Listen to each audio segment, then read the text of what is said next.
have analyzed hundreds of first contact disasters across the galaxy, but I have never seen an entire battle group psychologically break, because one human caught a knife mid-air, 1 millimeter from death.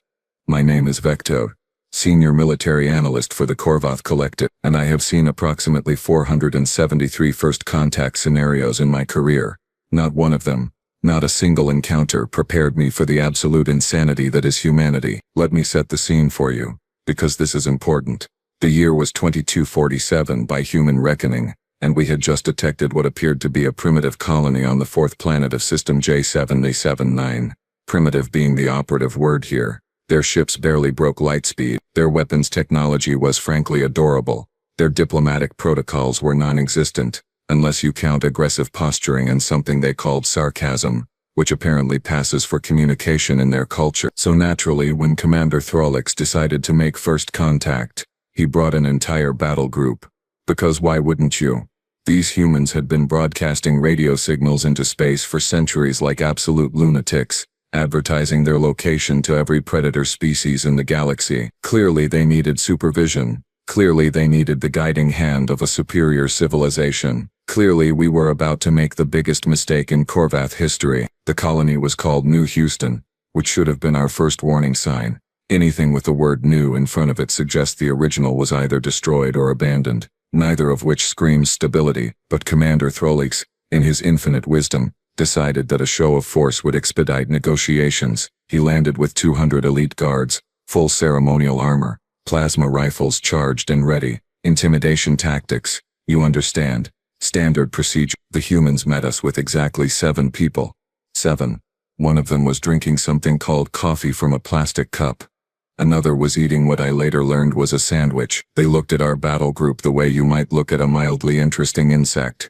Polite confusion mixed with vague amusement. The diplomatic disaster began approximately 4 minutes into first contact, when Commander Throlix demanded immediate surrender and integration into the Korvath Collective. The human representative, a woman named Governor Chen, laughed. Actually laughed. Then she said, and I quote, "That is not how this works. That is not how any of this works. And maybe you should try asking nicely next time." Commander Throlix did not ask nicely. Instead, he made what he considered a generous offer. Submit now or face military consequences. Governor Chen stopped laughing. Her expression shifted into something that made my secondary spine tingle with instinctive dread. She looked at the man standing beside her, the one who had been casually drinking coffee, and said 6 words that changed everything. "Nathan, please handle this moron." That was how I met the human who would fundamentally restructure our understanding of physics, biology, and why you should never ever threaten a species that evolved on a death world. Nathan Cross stepped forward, and I remember thinking he looked remarkably unremarkable. He stood approximately 1.8 meters tall, which by Korvath standards made him almost child-sized. His frame was compact, lean muscle wrapped around a skeletal structure that seemed far too fragile for a functioning organism. Brown hair, brown eyes, skin the color of sun-baked clay. He wore simple clothing, no armor, no visible weapons. The coffee cup remained in his left hand. Commander Throlix actually scoffed. "This is your champion? This tiny creature?" Nathan took another sip of his coffee before responding. "Champion sounds pretty formal. I'm just a guy who handles problems. You are being a problem." Now I should mention that our intelligence briefing on Nathan Cross had been, let us say, comprehensive. Former Earth Military Special Operations Division. 47 confirmed combat missions. 0 casualties on his team across 8 years of active duty. Decorated 17 times. Retired at the age of 32 for reasons listed as classified. Current occupation: security consultant for the Colonial Administration. Threat assessment: moderate. We classified him as moderate threat level. I want you to understand how catastrophically wrong that assessment was. But at the time, looking at this unarmored human holding a beverage like he was waiting for public transportation, moderate seemed generous. Commander Throlix made a gesture that in Korvath culture signifies dismissive contempt. He turned to his weapons master Shendar and said loud enough for everyone to hear, "Throw your blade at this insect. Let us see how fast these humans truly are." Shendar hesitated. "Sir, that seems excessive for a diplomatic situation." I gave an order. Nathan set his coffee cup down on a nearby crate with exaggerated care. He rolled his shoulders, cracked his neck left then right, and smiled. The smile did not reach his eye. It was the kind of smile that predators use right before they demonstrate exactly why they sit at the top of the food chain. "All right then," Nathan said quietly. "Let us do this the stupid way. Throw your knife, big guy. Let us see what happens." What happened next violated approximately 6 laws of physics and all of my assumptions about biological reaction times. Shendar drew his ceremonial combat blade. "And I need you to understand what this weapon represents. Korvath, ceremonial blades are not decorative. They are 30 centimeters of folded durasteel, balanced to perfection, sharp enough to slice through bone plating and reinforced combat armor. The edge is monomolecular. The weight distribution allows for throws exceeding 200 kilometers per hour. Shendar himself had trained for 60 years in blade combat. He could put that knife through a target the size of a credit chip from 50 meters away. He stood 15 meters from Nathan Cross. He pulled his arm back, muscles coiling with practiced precision. Then he threw. The blade left his hand at approximately 240 kilometers per hour according to my later calculations. It spun, end over end, a blur of silver death cutting through the air with a high-pitched whistle. The trajectory was perfect, aimed directly at Nathan's center mass. Flight time from release to impact, 0.23 seconds. No human should have been able to track it, let alone react to it. Nathan's hand moved. I need to be clear about what I saw because my optical sensors recorded the entire sequence and I have watched it approximately 900 times since that day trying to understand how it was possible. His hand moved from resting position at his side to full extension in 0.08 seconds. His eyes tracked the spinning blade with perfect accuracy, pupils contracting to focus on an object moving faster than most species can even perceive. His fingers extended, timing the rotation of the blade with mathematical precision. The knife reached him, his fingers closed around the handle, and the blade stopped exactly 1 millimeter from his fingertips, caught mid-air like he had plucked a falling leaf from a gentle breeze. 1 millimeter. He stood there holding the knife, utterly relaxed, looking at Commander Thralix with an expression of profound boredom. "Nice knife," Nathan said casually. "Little light for my taste though. You should add some weight to the pommel. Improve the balance." The entire Korvath delegation stood frozen in absolute silence. Shendar's mouth hung open, his secondary jaw slack with disbelief. Commander Thralix's skin had shifted to a pale gray color that indicated severe shock. I felt my own respiratory system stutter because what I had just witnessed should not have been possible. I ran the calculations immediately. Human neural transmission speed, known muscle fiber composition, estimated reaction time based on available biological data. None of it supported what had just occurred.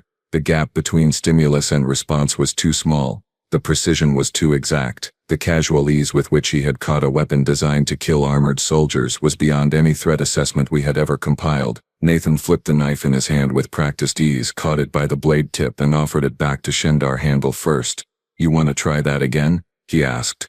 "Or should we skip ahead to the part where you apologize and we all have a civilized conversation?" Commander Thralix's response was not civilized. It was not even remotely intelligent. He turned to his guard unit and gave the order that escalated a diplomatic incident into a full combat demonstration. "Kill him." 6 guards drew their blades simultaneously. 6 ceremonial combat weapons, each wielded by warriors with decades of training, each capable of killing in a fraction of a second. They spread into a standard attack formation, 3 high, 3 low, angles calculated to provide no escape route. Commander Thralix stepped back with the satisfied expression of someone who believes they have just corrected a minor embarrassment with overwhelming force. Spoiler alert, he had not. The first 2 blades came from opposite sides, synchronized throws designed to force the target into a fatal choice.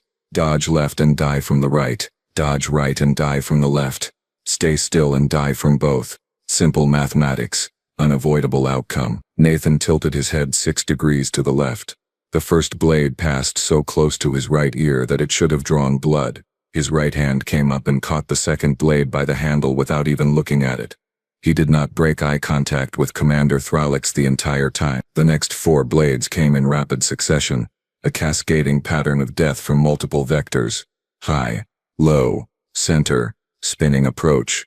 I watched Nathan's body move through the attack pattern like water flowing around stones. He swayed backward, the third blade missing his throat by centimeters. He pivoted, the fourth blade passing through the space his torso had occupied 0.03 seconds earlier.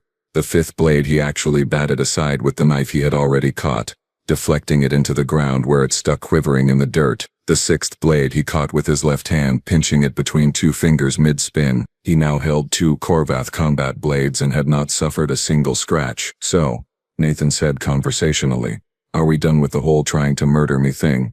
Or should I expect more?" I want to pause here and address what was going through my mind at this exact moment.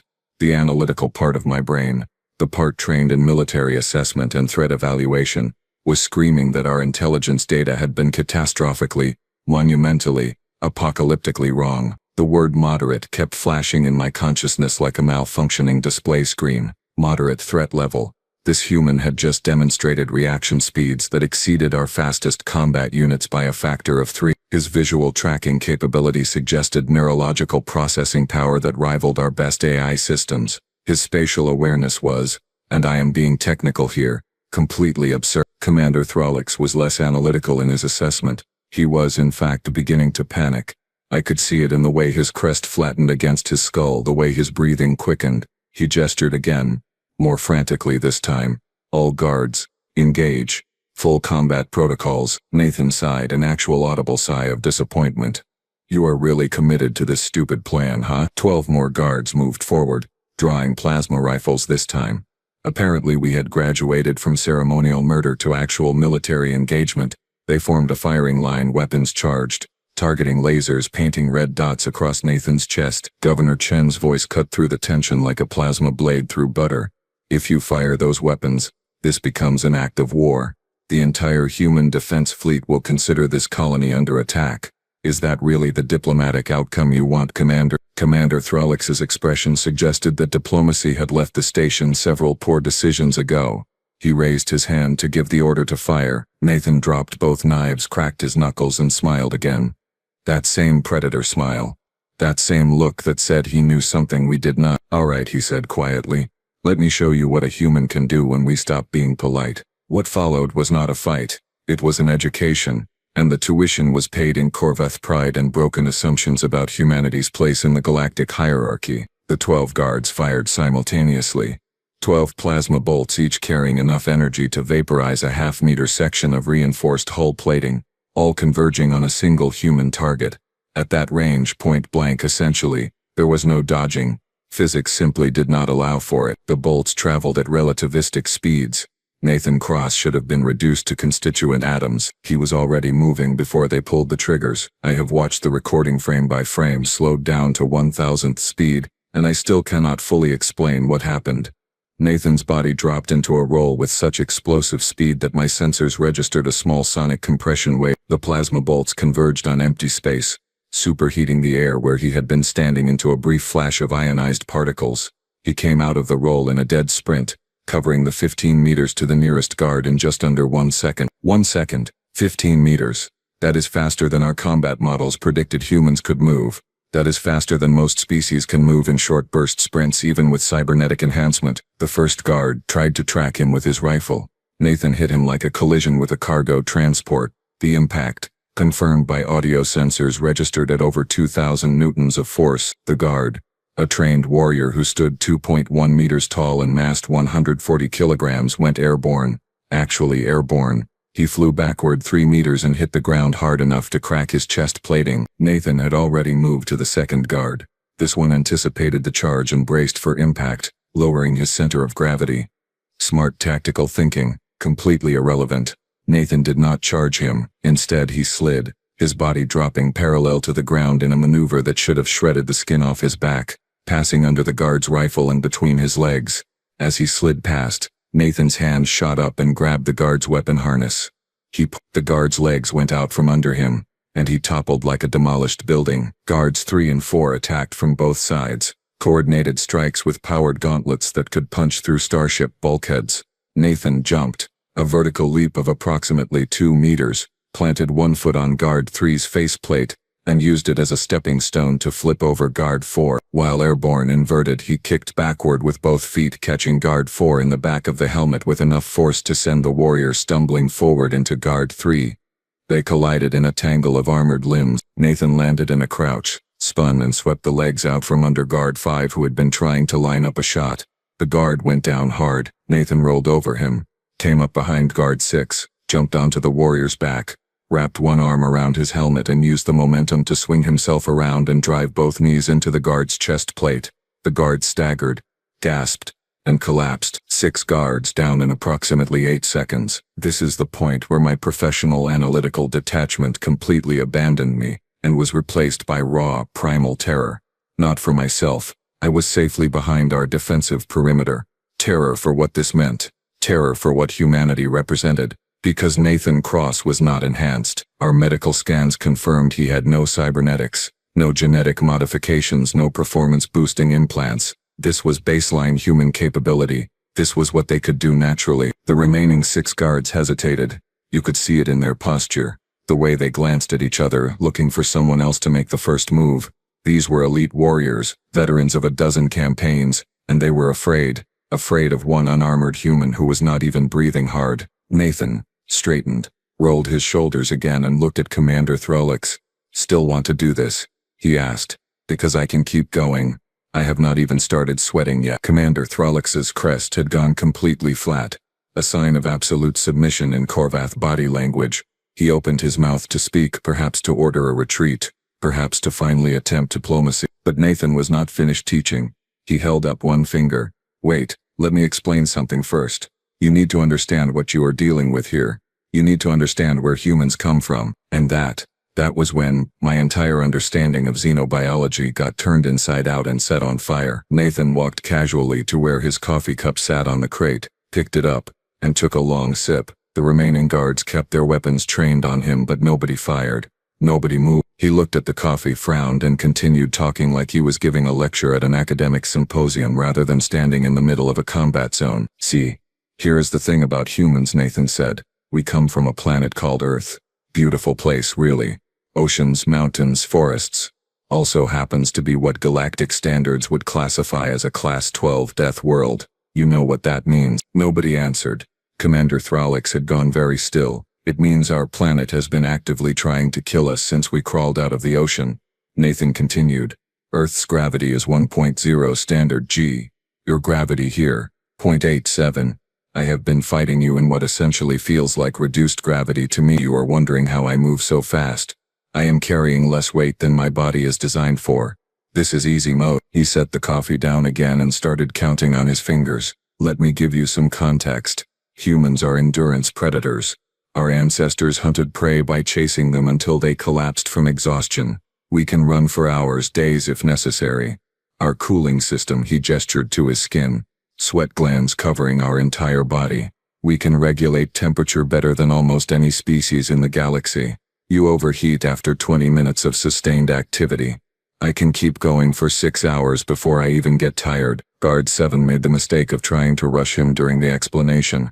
Nathan sidestepped without looking, stuck out his foot, and tripped the guard into a face-first collision with the ground. He did not even pause his lecture. "Our bone structure is reinforced to handle 10 times our body weight in pressure. Our muscle fiber density is approximately 3 times what your biology considers normal. Our pain tolerance is, well, let me put it this way. We have a recreational activity called mixed martial arts where we punch each other in the face for fun, for entertainment." I felt my respiratory system stuttering again. This could not be accurate. This violated every principle of efficient biological design. No species evolved with this level of over-engineering unless their environment required it for basic survival. "Oh, and the best part," Nathan said, his smile widening. "Humans are one of the only species that evolved as both predator and prey. We hunted, but we were also hunted. Our eyes," he pointed to his face, front-facing, binocular vision, designed for tracking fast-moving targets. Our teeth, omnivorous. We can eat almost anything. Our adrenal response system dumps combat stimulants into our bloodstream when threatened, increases strength, speed, pain tolerance, reaction time. We literally get stronger when you try to kill us." Commander Throlix had started backing away slowly.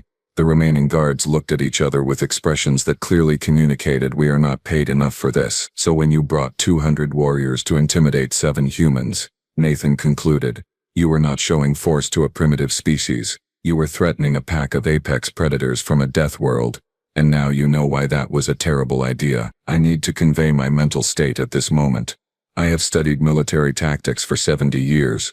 I have analyzed hundreds of species, thousands of combat scenarios, and in that moment, listening to Nathan Cross casually explain why humans were biologically designed to be the galaxy's most efficient killers, I experienced something I had never felt in my entire career. Existential dread. Pure, absolute soul-crushing understanding that we had made first contact with a species that could hunt us into extinction without breaking a sweat, literally without breaking a sweat, because apparently their cooling systems were just that efficient. Commander Throlix, to his minimal credit, recognized when he had catastrophically miscalculated. He ordered an immediate ceasefire, withdrew all forces to the landing zone and requested emergency diplomatic channels with the Korvath High Command. The request was marked Priority Alpha, which in our military classification system means we have encountered something that fundamentally changes our strategic assessment of the entire sector. The diplomatic fallout was, to use a human phrase I learned later, spectacular. The Korvath Collective issued a formal apology within 6 hours, not the usual diplomatic non-apology where we express regret for misunderstandings, but an actual groveling "please do not hunt us to extinction" apology. Trade agreements were drafted. Technology exchanges were proposed. We offered human colonies protected status under Korvath military umbrella, which Governor Chen politely declined while trying very hard not to laugh at us again. The military reassessment took 3 weeks and resulted in a complete restructuring of our threat evaluation protocols. Humans were reclassified from moderate threat to apex predator species. Approach with extreme caution. Every colony world, every human settlement, every ship bearing Earth registration was flagged in our databases with warnings that made our previous caution around the Kralix war clans look like casual concern. We were assigned a human liaison officer to help us understand proper diplomatic protocols. Her name was Lieutenant Jessica Ortiz, and she found the entire situation endlessly amusing. She was shorter than Nathan, barely 1.6 meters tall, with dark hair and eyes that sparkled with barely contained laughter every time she had to explain basic human behavior to us. During our first official meeting, she brought something called donuts, little circular pastries with sweet coating. She offered them to our delegation as a peace offering. When I hesitantly accepted one, she smiled and said, "See, we are not so scary when you are not threatening us with weapons and treating us like primitives." "Point taken," I replied. New protocols were established. Rule 1. Do not threaten humans. Rule 2. Do not fire weapons at humans unless you are fully prepared for the consequences. Rule 3. If a human offers you coffee or donuts, accept graciously because it means they have decided not to kill you. Rule 4. Never ever assume that because humans look small and fragile that they are not the most dangerous thing in the room. Lieutenant Ortiz helped us draft first contact guidelines for other species who might encounter humanity. The document was 17 pages long and essentially boiled down to be polite, be respectful, and remember that these people evolved by being better at killing than everything else on their planet. The guidelines were distributed to every member species of the Galactic Council. Some ignored the warnings. Those species learned the same lessons we did, usually much faster and with significantly more broken pride. Humans, it turned out, were very good at teaching. 3 years have passed since the incident at New Houston. I am still a military analyst for the Korvath Collective, but my job description has changed somewhat. Now I specialize in human relations, threat assessment, and making sure nobody else makes the catastrophically stupid decisions that Commander Throlix made that day. I have learned many things about humans in this time. I have learned that they find our cautious approach to them hilarious. I have learned that they bond with almost any species through something called humor, which is apparently how they process trauma and fear. I have learned that their death world produced not just apex predators, but apex predators with empathy, curiosity, and a bizarre desire to help other species even when those species have been idiots. Nathan Cross became something of a legend in galactic military circles. The human who caught a blade mid-air and stopped it 1 millimeter from his fingers. The human who took down 12 elite Korvath guards in under 20 seconds without breaking a sweat. The human who gave a lecture on evolutionary biology in the middle of combat. He retired from security work, and now runs a training facility where he teaches other species proper combat techniques. His classes are always full. His students are always terrified, and he apparently finds this deeply satisfying. I attended one of his seminars once. He made me catch a thrown object, a foam ball, nothing dangerous. I failed 3 times before managing it.